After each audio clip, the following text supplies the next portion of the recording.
அரசாங்க அலுவலகத்துக்கு போகிறீங்க அப்படின்னா அங்கே ரூல்ஸ் பேசுவீங்க. அவங்கக்கிட்ட பேசி பிரயோஜனம் இல்லை. உங்களுக்கு காரியமாக வீரியமானு கேட்டால் காரியம்தான் சாதிச்சுக்கணும். வீரியத்தை காமிக்கக்கூடாது. ஹெல்த் இஷ்யூ இருந்ததுன்னா அதுக்கு தீர்வு கிடைக்குமே தவிர உயிர் பயம் கிடையாது. உங்கள் அம்மாவுக்கு உயிர் பயம் கிடையாது. உங்கள் அப்பாவுக்கு வண்டி வாகனம், நீங்கள் காரில் போகிறீங்கன்னு நைட் ட்ராவல் அவாய்ட் பண்ணணும். இதெல்லாம் தான் உங்களுக்கு உண்டான எச்சரிக்கை மணி. இந்த கன்னி ராசியில் பிறந்த ஆண் பெண்கள் யாராக இருந்தாலும் சரி, அடுத்தவங்க கிட்ட பேசும்போது சட்டுலாக பேசுகிறதுக்கு, அதாவது பதவிசாக பேசுகிறதுக்கு கற்றுக்கோங்க. இந்த சனியின் பார்வையில் செவ்வாய் வருது, செவ்வாயின் பார்வையில் சனி வருதுங்கிறது அவ்வளவு நல்ல விஷயம் கிடையாது. சரி, இதனால் என்ன பலன் அப்படின்னா, ஓம் ஸ்ரீ குருப்யோ நமக. ஹரிஹி ஓம். ஜெய் புவனேஸ்வரி. அனைத்து டிவோட்டி நேஷன் நேயர்களுக்கும் உங்கள் வேத ஜோதிடர் பிரகாஷ் நரசிம்மனின் அன்பான வணக்கங்கள். செவ்வாய் பெயர்ச்சி, மற்ற செவ்வாய் பெயர்ச்சி எல்லாம் எப்படி வேணால் இருந்தாலும் பெருசாக பாதிப்பை கொடுக்காட்டினாலும், இப்போ நடக்கக்கூடிய செவ்வாய் பெயர்ச்சி 2025 ஜூலை முதல் செப்டம்பர் வரை உண்டான செவ்வாய் பெயர்ச்சி பலருக்கு ஒரு மரண பயத்தை கொடுக்கும். என்ன சார் இவ்வளோ கெடுதலாக சொல்கிறீங்க அப்படின்னா, இது கெடுதல் கிடையாதுங்க, நல்ல விஷயந்தான். ஆனால் பயத்தை மட்டும் கொடுக்கக்கூடிய வகையில் இருக்குது. இந்த செவ்வாய் பெயர்ச்சினால் என்ன பாதிப்புகள் வரும்னு பார்க்க போகிறோம். அதுக்கு முன்னாடி இந்த செவ்வாய் பெயர்ச்சி எப்போ நடக்குது, எந்தெந்த ராசிகளுக்கு எந்த ராசிக்கு போகிறாரு, எந்த ராசிகளுக்கெல்லாம் நல்லது நடக்கிறது அப்படின்னு பார்க்க போகிறோம். இப்போது செவ்வாய் பெயர்ச்சி 1.5 மாதங்களுக்கு ஒரு தடவை பயிற்சி ஆகிறார். 45லேருந்து 48 நாள். இந்த செவ்வாய் பயிற்சி பார்த்திங்கன்னா திங்கட்கிழமை ஜூலை 28, 2025 அன்று செவ்வாய் சிம்ம ராசியிலிருந்து கன்னி ராசிக்கு பயிற்சி ஆகிறார். சிம்ம ராசிங்கிறது பூர்வ புண்ணிய ஸ்தானம், அதாவது காலபுருஷ தத்துவத்தில் மேஷ லக்னத்துக்கு அது 5ஆம் வீடு. 5ஆம் வீட்டிலிருந்து 6ஆம் இடத்துக்கு போகிறாரு. இது பொதுவான விஷயம் என்னன்னா, எதிரிகளால் பகை அதிகரிக்கக்கூடிய சூழ்நிலை ஏற்படும், விரயங்கள் ஏற்படுகின்ற சூழ்நிலை. இது நான் சொல்கிறது பொதுவான பலன், உலகத்துக்கு சொல்கிறேன். இதை தவிர தனிப்பட்ட ராசிக்கு வேறு, அதே சமயம் உங்களுடைய தனிப்பட்ட லக்னத்துக்கு பலன்கள் மாறுபடும். இப்போது செவ்வாய் சிம்ம ராசியிலிருந்து கன்னி ராசிக்கு பயிற்சி ஆகிறார். சரி சார், கன்னி ராசிங்கிறது புதனுடைய வீடு. புதன் செவ்வாய்க்கு எதிரி, அதாவது சமபலமாக இருந்தாலும் எதிரியாக பாவிக்கக்கூடிய, அதாவது இந்த பாசிட்டிவ் சைடு நெகட்டிவ் சைடுன்னு சொல்லும்போது செவ்வாய் பாசிட்டிவ் சைடுனா புதன் நெகட்டிவ் சைடு, செவ்வாய் நெகட்டிவ் சைடுனா புதன் பாசிட்டிவ் சைடு. அதாவது ஆப்போசிட் சைடில் நிற்கக்கூடிய இரு கிரகங்களுடைய சந்திப்பு இது. அதாவது செவ்வாய் புதனுடைய வீட்டுக்கு போகிறாரு, எதிரியோட வீட்டுக்கு போகிறாரு. சரி, இதனால் என்ன பலன் அப்படின்னா, இதனால் பலன் கிடையாது, இதனால் நார்மல் பலன் தான். இதுக்கு மெயின் காரணம் என்னென்னா, காலபுருஷ தத்துவத்துக்கு 12ஆம் இடம், அந்த சயனஸ்தானம்னு சொல்லக்கூடிய மீனராசியில் சனி பகவான் வக்கரமாக இருக்கார். தன்னுடைய சொந்த நட்சத்திர சாரத்தில் உத்திரட்டாதி நட்சத்திரத்தில் இருக்கார். அவருடைய நேர் பார்வையில் இந்த செவ்வாயும் சனியும் சமசப்தமமாக இருக்காங்க. இந்த சனியும் செவ்வாயும் இருக்கிறதுங்கிறது 2 ஈக்குவலண்ட் எதிரிகள்.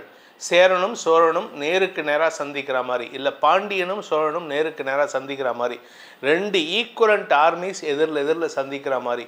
இதில் சனி பெட்ரோல் ஊற்றக்கூடிய கிரகம், செவ்வாய் நெருப்பை பொழியக்கூடிய கிரகம். அதனால் இது ரெண்டும் பார்த்துக்கிறது அவ்வளோ நல்ல விஷயம் கிடையாது. இதனுடைய தாக்கம் என்னவாக இருக்கும் அப்படின்னு பார்த்தீங்கன்னா, கடந்த சில மாதங்கள் மே மாதத்துலேருந்தே பார்த்தீங்கன்னா ஃப்ளைட் ஏர் கிராஷ் ஆக்சிடென்ட்ஸ் நடக்கும், ட்ரெயின் ஆக்சிடென்ட்ஸ் நடக்கும், குழந்தைகளுக்கு பாதிப்புகளை தரக்கூடிய. இதில் 2025 இந்த விஸ்வாவசு வருஷத்தினுடைய வருஷ பரப்பு பஞ்சாங்க படனம் நம்ம வாசித்தோம். உள்ளகரத்தில் இருக்கக்கூடிய விஜய கணபதி கோயிலில் அதில் நம்ம சொல்லியிருக்கோம், குழந்தைகளுக்கு பாதிப்புகள் வரும்னு நம்ம சொல்லியிருக்கோம். அது பஞ்சாங்கத்தினுடைய பலன். அது மாதிரி தான் நிறையா குழந்தைகள் பாதிக்கப்படுகின்ற சூழ்நிலை இருக்குது. அதுவும் இப்போ வரக்கூடிய செவ்வாய் பயிற்சி பாதகத்தை தரக்கூடிய வகையில் தான் இருக்குது. அதே சமயம் இந்த செவ்வாய் பயிற்சி ஜூலை 28 நடக்கிறது. எத்தனை நாளைக்கு இருக்குது அப்படின்னா, ஜூலை 28லேருந்து செப்டம்பர் 13 வரைக்கும். செப்டம்பர் 13ஆம் தேதி அன்னைக்கு செவ்வாய் துலாம் ராசிக்கு பயிற்சி ஆகிறார். குருவின் பார்வையில் வந்துடுவார். இது வசதியை ஏற்படுத்தும், சந்தோஷத்தை ஏற்படுத்தும். ஆனால் செப்டம்பர் 13க்கு மேலே தான். அதுக்கு முன்னாடி அதில் ஒரு 13 நாள், ஆகஸ்ட்டில் ஒரு 31 நாள், 44 நாட்கள், இதில் ஒரு 3 நாட்கள், 47 நாட்கள் இந்த செவ்வாய் பயிற்சியானது அதிக பாதிப்புகளை தரக்கூடிய வகையில் இருக்குது. யாருக்கெல்லாம் பாதிப்பு இருக்குங்கிறது ஒவ்வொரு ராசிக்கும் தனித்தனியாக நம்ம பார்க்க போகிறோம். அதில் பார்த்து தெரிஞ்சுக்கோங்க. ஆனால் பொதுவாக விஷயம் உலக அளவில் பார்த்தீங்கன்னா நெருப்பு சம்பந்தமான ஆக்சிடென்ட்ஸ் நிறைய நடக்கிறதுக்கு வாய்ப்பு இருக்குது, உயிர் சேதங்கள் ஏற்படுறதுக்கு வாய்ப்பு இருக்குது. இந்த சனியின் பார்வையில் செவ்வாய் வருது, செவ்வாயின் பார்வையில் சனி வருதுங்கிறது அவ்வளவு நல்ல விஷயம் கிடையாது. ஆரோக்கிய விஷயத்தில் நிறைய பேர்த்துக்கு தூக்கத்தை கெடுக்கிற மாதிரி இருக்கும். உங்கள் தூக்கத்தை கெடுத்து ஆரோக்கிய சம்பந்தமாக பயம் அதிகரிக்கிறதுக்கு வாய்ப்பு இருக்குது. அதனால் கொஞ்சம் கவனமாக இருந்துக்கோங்க. ஆரோக்கியத்துக்கு கொஞ்சம் சாதாரண வலி வந்தாலே உடனே டாக்டர்கிட்ட போய் பார்த்துக்கிறது நல்லது. ஆனால் இதனால் உயிர் சேதம் இருக்காது, ஆக்சிடென்ட்ஸ்னால தான் உயிர் சேதம் அதிகரிக்கிறதுக்கு வாய்ப்பு இருக்குது. ஸோ இந்த செவ்வாய் பயிற்சியானது தனிப்பட்ட உங்கள் ராசிக்கு எப்படி இருக்கும்னு இப்போ பார்க்க போகிறோம். கன்னி ராசி நண்பர்களுக்கான செவ்வாய் பயிற்சி பலன்கள். அஷ்டமாதிபதி 3-8 கூடிய செவ்வாய் உங்கள் ராசிக்குள்ளே வந்திருக்காரு, விரயத்துலேருந்து உங்களுக்கு வந்திருக்காரு. நிறைய பேர்த்துக்கிட்ட சண்டை போடுவீங்க. யார் கூட எல்லாம் சண்டை போடுவீங்கன்னா, உங்கள் கூட படிக்கக்கூடிய, கூட ஒர்க் பண்ணக்கூடிய, கூட ட்ராவல் பண்ணக்கூடிய யாராக இருந்தாலும் அவங்கக்கிட்ட அவங்க வாயை பிடுங்கி சண்டை போடுவீங்க. இதில் 10ஆவதுக்கு அரசாங்க அதிகாரிகளுடன் வாக்குவாதத்தில் ஈடுபடுவீர்கள். நீங்கள் எங்கேயாவது ட்ராவல் பண்ணி போகிறீங்க, இல்லை ஏதாவது ஒரு அரசாங்க அலுவலகத்துக்கு போகிறீங்க அப்படின்னா அங்கே ரூல்ஸ் பேசுவீங்க. அவங்கக்கிட்ட பேசி பிரயோஜனம் இல்லை. உங்களுக்கு காரியமாக வீரியமானு கேட்டால் காரியம்தான் சாதிச்சுக்கணும், வீரியத்தை காமிக்கக்கூடாது. ஆனால் நீங்கள் அந்த இடத்துல வீரியம் நான் பேசுகிறது உண்மை அப்படின்னு அடித்து பேசுவேடு. இதனால் உங்களுக்கு எந்த விதமான மரியாதை குறைவும் ஏற்படாது. ஆனால் என்ன ஒரு விஷயம்னா, உங்களுக்கு வேலையாகாது, உங்களுக்கு கிடைக்க வேண்டிய எந்த நற்பலன்களும் கிடைக்காமல் போகக்கூடிய வகையில் இருக்குது. இதில் சப்தமஸ்தானத்தில் ஏற்கனவே நான் ரொம்ப நாளாக கடந்த ஒரு 4-5 மாதமாகவே சொல்லிகிட்டு இருக்கேன், இந்த கன்னிராசியை பொறுத்த வரைக்கும் உறவுகள் வகையில் ஜாகிரதையாக இருக்கணும் அப்படின்ட்டு. இப்போது ஒரு குறிப்பிட்ட உறவுகள் வகையில் மனஸ்தாபம் ஏற்படுறதுக்கு வாய்ப்பு இருக்குது. ஏன்னா சனி செவ்வாய் நேர்பார்வை வரதுனால மனஸ்தாபம் அதிகரிக்கும். இது தாய் வழியிலும் இருக்கிறதுக்கு வாய்ப்பு இருக்குது, தந்தை வழியிலும் இருக்கிறதுக்கு வாய்ப்பு இருக்குது. ஸோ ஒரு உறவு உங்களை விட்டு விலகி பிரியும் சூழ்நிலை. அதே சமயம் திருமணமான தம்பதிகள், இளம் தம்பதிகள், ஒரு 5 வருஷம் ஆயிருக்கு சார், 3 வருஷம் ஆயிருக்கு சார் அப்படின்னா உங்களுடைய குழந்தை பாக்கியம் சம்பந்தமாக மருத்துவ செலவுகள் ஏற்பட்டு அதனால் மனஸ்தாபம் ஏற்படுறதுக்கு வாய்ப்பு இருக்குது. அதனால் இந்த ராசியில் பிறந்த பெண்களாகட்டும் ஆண்களாகட்டும் கணவன் மனைவி உறவில் இப்போ ரொம்ப பேலன்ஸ் பண்ணணும். நீங்கள் அதிகமாக பேசினாலும் பிரச்சனை, கம்மியாக பேசினாலும் பிரச்சனை. அதனால் கொஞ்சம் பொறுமையாக பேசுங்க. தாய் வழி உறவுகளுடனும் தேவையற்ற பேச்சுக்களை தவிர்ப்பது நல்லது. இதில் அட்வைஸ் யார் கொடுப்பாங்க அப்படின்னா, உங்களுடைய மாமனார் வீட்டு சைட்லேருந்து, மாமியார் வீட்டு சைட்லேருந்து அட்வைஸ் கொடுப்பாங்க. இல்லைம்மா இது தப்பு அப்படின்னு அவங்கள நீங்கள் எடுத்தெறிஞ்சு பேசுகிறதுக்கும் வாய்ப்பு இருக்குது. அதனால் கொஞ்சம் கவனமாக இருந்துக்கோங்க.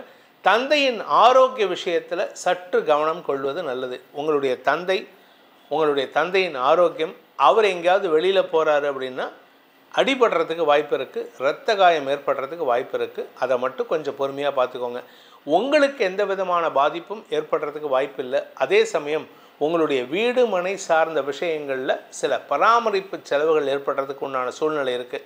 அதனால் பணவிரயம் ஏற்படுறதுக்கு வாய்ப்பு இருக்குது. அதுவும் இந்த ஆவணி மாதத்தில் ஆகஸ்ட் 15லேருந்து செப்டம்பர் 15க்குள்ளார வீடு மனை சார்ந்த விஷயங்கள், உங்களுடைய வண்டி வாகன வகையில் செலவுகள், பராமரிப்பு செலவுகள்னு ஏற்படுறதுக்கு வாய்ப்பு இருக்குது. நீங்கள் கேட்கலாம், சார் 4ஆம் இடத்திற்கு சனி குரு செவ்வாயின் பார்வை இருக்குது, எங்கள் அம்மாவுக்கு ஏதாவது ஹெல்த் இஷ்யூ வருமா அப்படின்னு கேட்டால், ஹெல்த் இஷ்யூ இருந்ததுன்னா அதுக்கு தீர்வு கிடைக்குமே தவிர உயிர் பயம் கிடையாது. உங்கள் அம்மாவுக்கு உயிர் பயம் கிடையாது. உங்கள் அப்பாவுக்கு ஆரோக்கியத்தில் சங்கடம் ஏற்படுறதுக்கு வாய்ப்பு இருக்குது. அதனால் கொஞ்சம் இரத்த இழப்பு ஏற்படுறதுக்கு வாய்ப்பு இருக்குது. குழந்தை பாக்கியம் சம்பந்தமாக உங்களுக்கு இருந்து வந்த மனஸ்தாபங்கள் இருக்கும். ஆனால் செவ்வாய் பயிற்சியுடைய கடைசி ஒரு 15-20 நாள், அதாவது ஆகஸ்ட் 28க்கு மேலே செப்டம்பர் 13க்குள்ளார உங்களுக்கு வம்ச விருத்தி ஏற்படுறதுக்கு வாய்ப்பு இருக்குது. அலுவல் ரீதியாக நீங்கள் வெளியூருக்கு போகிறீங்க அப்படின்னா கொஞ்சம் கவனமாக இருக்கணும். அதாவது உங்கள் பொருட்கள் மீது கவனமாக இருக்கணும். உங்களுடைய அசௌகரியங்கள் மீது கவனமாக இருக்கணும். அசௌகரியங்கள் அதிகமாக இருந்ததுன்னா அந்த இடத்துல நிற்கக்கூடாது. வண்டி வாகனம், நீங்கள் காரில் போகிறீங்கன்னு நைட் ட்ராவல் அவாய்ட் பண்ணணும். இதெல்லாம் தான் உங்களுக்கு உண்டான எச்சரிக்கை மணி. இந்த கன்னி ராசியில் பிறந்தவங்க, பிஸ்னஸ் பண்ணுறவங்க, நிலம் சார்ந்த பிஸ்னஸ் பண்ணுறவங்களுக்கு இப்பொழுது வருமான அதிகரிப்பு ஏற்படும். நீங்கள் எதை தொட்டாலுமே வருமானம் இருக்கும். ஆனால் வருமானத்தை காட்டிலும் சில தேவையற்ற செலவுகளும் எதிர்ப்புகளும் வலுக்கிறதுக்கு வாய்ப்பு இருக்குது. நீங்கள் எங்கே போனாலும் ஒரு ஒரு ஒரு கான்ட்ரவர்சி கிரியேட் பண்ணுவீங்க. ஏன்னா நீங்கள் அங்கே போனதுனாலே ஒரு வார்த்தையை விட்டுட்டு தேவையில்லாத பேசி, ஏன்னா இந்த குரு 2ஆம் இடத்தை பார்க்குறாரு. சனி 2ஆம் இடத்தை பார்த்தா நெகட்டிவ் தான் பேசுவீங்க. குரு 2ஆம் இடத்தை பார்த்தா நீங்கள் பேசுகிறது எப்படி இருக்கும்னா எகத்தாளமாக இருக்கும். அடுத்தவங்களை கிண்டல் கேலி பேசி அடுத்தவங்களை மட்டம் தட்டுறது இதெல்லாம் உங்களுக்கு வந்து கைவந்தா கலையாக இருக்கும். அதனால் நீங்கள் யாருக்கிட்ட பேசினாலும் உங்கள் பேரில் ஒரு வன்மத்தையும் கோபத்தையும் உங்கள் பேரில் ஒரு வெறுப்பையும் வளர்த்துக்கிறதுக்கு வாய்ப்பு இருக்குது. இந்த கன்னி ராசியில் பிறந்த ஆண் பெண்கள் யாராக இருந்தாலும் சரி, அடுத்தவங்க கிட்ட பேசும்போது சட்டுலாக பேசுகிறதுக்கு, அதாவது பதவிசாக பேசுகிறதுக்கு கற்றுக்கோங்க. அப்படி இல்லை அப்படின்னா தேவையில்லாத எதிர்ப்பு வலுக்கிறதுக்கு வாய்ப்பு இருக்குது. கூட இருக்கிறவனே உங்களை பற்றி போட்டு கொடுப்பான். அதனால் உங்கள் பேரை கெடுத்துக்கிறதுக்கு வாய்ப்பு இருக்குது. அரசாங்க அதிகாரிகளுடன் மோதல் போக்கை கடைபிடிப்பதை தவிர்ப்பது நல்லது. ஜிஎஸ்டி ஆஃபீஸுக்கு போகிறீங்க, இல்லை இன்கம் டேக்ஸ்க்கு நீங்கள் வந்து ஏதோ ஒரு நோட்டீஸ் வந்திருக்க போகிறீங்க, அங்கே போயிட்டு உங்களுடைய இந்த திமிர்த்தனமான பேச்சு, ஒத்த வார்த்தையில் பதில் சொல்கிறதுலாம் கூடாது. அவங்க கேட்ட கேள்விக்கு மரியாதையாக பதில் சொல்லிட்டுவாங்க. இல்லை நீங்கள் ட்ராவல் பண்ணுறீங்க, போலீஸ்கார் வந்து உங்களோட 2 வீலர் பிடிக்கிறாங்க, லைசன்ஸ் இல்லைன்னா சார் இல்லை சார் நான் எடுக்கலை கொண்டு வரல, ஏதாவது ரீசன் சொல்லணும். இப்போ நிறைய பேர் என்ன பண்ணுறாங்கன்னா இந்த இன்ஸ்டாகிராம்லேயும் ஃபேஸ்புக்லேயும் பார்த்துட்டு 15 நாளுக்குள்ளே காமிக்கலாங்கிற அந்த தெனாவட்டை, அவங்க தப்பான இன்ஃபர்மேஷன் போடுறாங்களா ரைட்டான இன்ஃபர்மேஷன் போடுறாங்களான்னு தெரியாது. அது ரைட்டாகவே இருந்தாலும் பேசும் விதம் இருக்குது. அந்த இடத்த நீங்கள் மரியாதையாக கடந்து வந்துட்டீங்கன்னா உங்களுக்கு அவமரியாதை இருக்காது. இல்லாட்டி உங்களை உக்காத்த வச்சுட்டு அப்பா அம்மா கூப்பிடுவாங்க, தேவையில்லாத டென்ஷன் ஆகும். இதுக்கெல்லாம் பரிகாரம் ஏதாவது இருக்கா சார் அப்படின்னு கேட்டதுன்னா கண்டிப்பாக இருக்குது. நீங்கள் வழிபட வேண்டிய தெய்வம் அப்படின்னு கேட்டால் அம்பாள் வழிபாடு.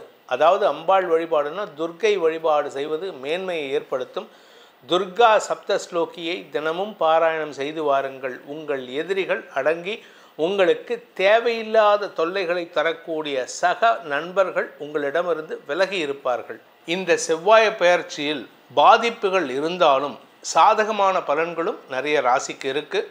அதனால் உங்களுடைய தனிப்பட்ட ஜாதகத்துக்கு ராசிக்கு பார்க்கக்கூடாது. ஜாதகத்துக்கு பார்க்கும்போது ராசிக்கு பார்க்கவே கூடாது, லக்னத்துக்கு தான் பார்க்கணும். ஏன்னா நிறைய பேர் ஃபோன் பண்ணி சார் நான் மீன ராசி எனக்கு எப்படி இருக்குன்னு சொல்லுவாங்க.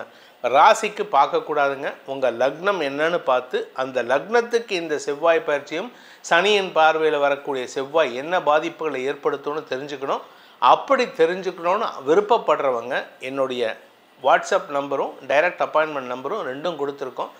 சென்னையில் நான் இருக்கேன். சென்னையில் இருக்கிறவங்க நேரில் வந்து சந்திக்கிறதுக்கு அந்த நம்பரில் அப்பாயின்மெண்ட் ஃபிக்ஸ் பண்ணுங்கள்.